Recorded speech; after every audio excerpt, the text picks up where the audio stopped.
You ask Tiger to solve. This deals with linear equations with one unknown. The final result is x equals 6/5. Let's solve it step by step. Group all constants on the right side of the equation. Subtract 13 from both sides.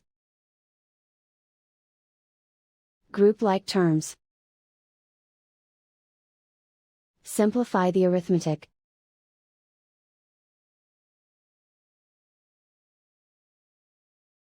Isolate the x.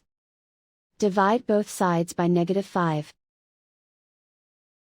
Cancel out the negatives. Simplify the fraction.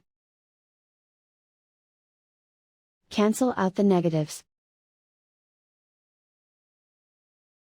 And so the final result is x equals 6/5.